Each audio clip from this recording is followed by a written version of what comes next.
L'Agence de la construction des bâtiments et édifices publics a effectué ce jeudi 19 septembre à Thiès une visite pour constater l'état d'avancement des travaux au niveau de l'ISEP, Institut supérieur d'enseignement professionnel de l'Université de Thiès, mais également au niveau du Centre des services fiscaux de Thiès. À quelques encablures de l'ouverture de l'année universitaire, l'ISEP et l'Université de Thiès ont été visités en premier. À l'ISEP, le bloc administratif, le bloc pédagogique, les amphithéâtres, l'hôtel d'application, le laboratoire d'analyse et de mesure, l'infirmerie, le restaurant ainsi que l'atelier ferroviaire ont reçu la visite de la directrice générale de l'Agence de construction des bâtiments et édifices publics. Donc comme vous le savez et comme vous l'avez vu, pour ce qui est de l'ISEP, les travaux sont quasiment terminés.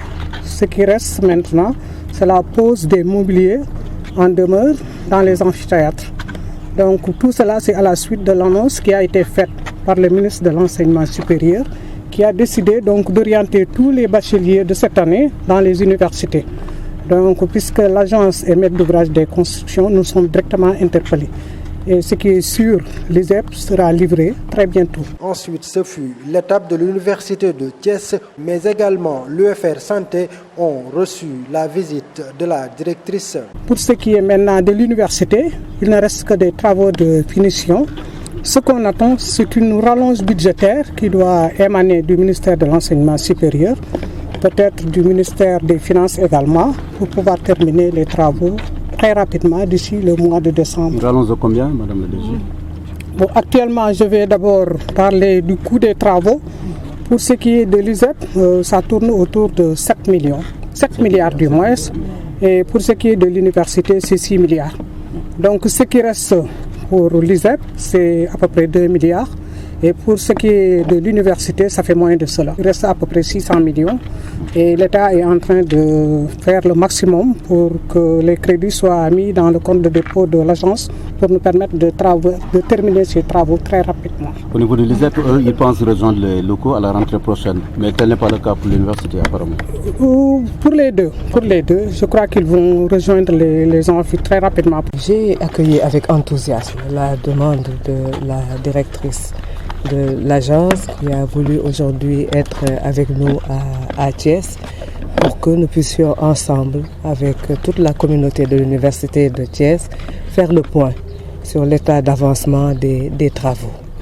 Nous sommes une université publique, nous avons reçu la commande de l'État et donc c'est notre mission de nous mobiliser, ce que nous sommes en train de faire, pour pouvoir répondre à l'attente de l'État et accueillir les bacheliers qui seront orientés vers l'université de Thiès. Les infrastructures constituent un élément important pour nous aider à remplir cette mission et Madame la directrice nous a rassurés en nous disant que d'ici le mois de décembre, nous devrions pouvoir recevoir sinon la totalité des locaux, du moins une bonne partie, et que la réception de ces locaux donc, nous permettra vraiment d'accomplir notre mission pédagogique. Une visite qui s'est terminée au Centre des services fiscaux de Thiès, qui fait partie des chantiers réalisés par l'Agence de la construction des bâtiments et édifices publics. Nous sommes là à l'infrastructure qui doit abriter le Centre des services fiscaux de Thiès. Donc c'est un bâtiment de R+3 à usage de bureaux et d'habitation. Le coût est de 1,7 milliard entièrement financé par l'État du Sénégal. Donc comme vous le voyez, son Excellence le Président de la République Macky Sall est en train de hisser le Sénégal au rang des pays émergents avec ces bâtiments de nouvelle génération. Nous avons fait l'ISEP, nous avons fait l'université. Et aujourd'hui, on est venu pour voir le comportement du bâtiment, surtout à la suite de beaucoup de précipitations. Les pluies, parce que c'est un bâtiment qui a été réceptionné depuis le 29 juillet et le chef de service régional, le directeur régional, s'apprête à déménager. Alors également, nous allons contacter notre ministre de tutelle pour procéder à la remise des clés officielles. C'est ce qu'on attend actuellement. Là, on a fait une option d'avoir pour chaque niveau des gens en domaine. Par exemple, au niveau du rez-de-chaussée, on a le foncier. Au niveau du premier étage, c'est la conservation. Au niveau du deuxième aussi, on a le cadastre et les services. Maintenant, au niveau du troisième étage, on a les logements. de fonction pour le directeur et son adjoint. De son côté, le chef du centre des services fiscaux de Thiès s'est réjoui de la mise à disposition de ce joyau. C'est aujourd'hui un grand plaisir de voir Madame la DG et toute son équipe vraiment se concentrer sur un peu cette belle réalisation du chef de l'État.